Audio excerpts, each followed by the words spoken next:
Hey everybody, Jeremy here with Practical IT Channel. Today we're talking about backups in 2022, focusing on Linux machines. And hey, this week is World Backup Day, so stay tuned at the end of the video for an update on that. Alright.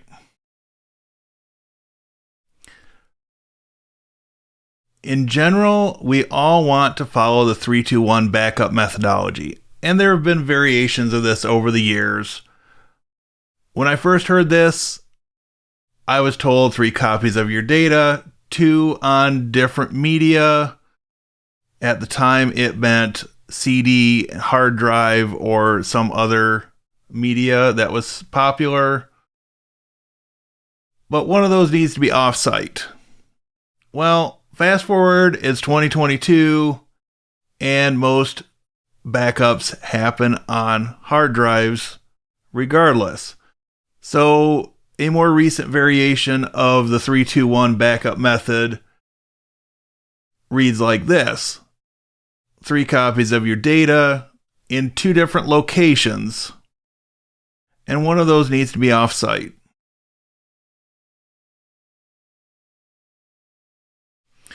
So what have you got for options for offsite backup? Well, as you know, there are more options today than there ever have been. You can go the old school route and get 2 external hard drives, keep one of them offsite, and rotate them at regular intervals. The issue with this is that people forget, and then when a disaster strikes, they lose some, maybe not all, but some of their data. Another option is that you can set up a network attached storage, or NAS, at the home of a friend or family member and back up remotely that way. That way your data is never on the public cloud, so to speak. And then, of course, the third way is to use a cloud backup service such as Carbonite or Backblaze, or you've always got the option of keeping control of your own backup data and spinning up a virtual private server on Linode, DigitalOcean, Vultr, or the many other options that are out there.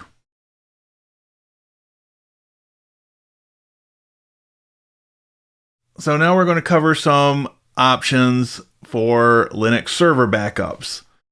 3 popular ones are Your Backup or UR Backup, which I have covered in a previous video, which will be linked down in the description. And the server component of this can be installed on many different platforms, including Docker, Open Media Vault, FreeNAS or TrueNAS, and others. You've also got Amanda and Bacula, which more focus on enterprise type servers.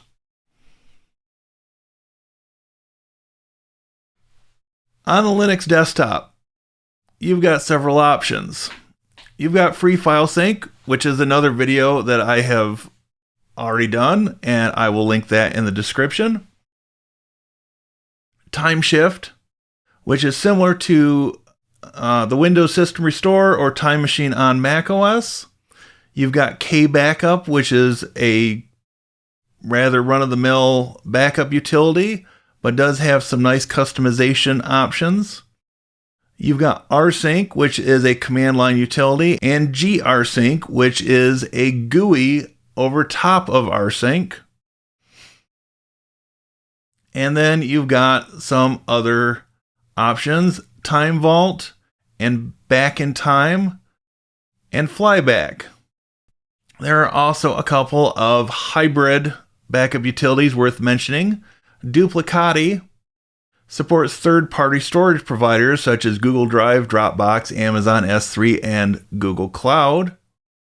And Duplicity, which uses librsync, does support local file storage, SCP and SSH, FTP, rsync, WebDAV, Tahoe, LAFS, and Amazon S3, giving you a lot of versatility there.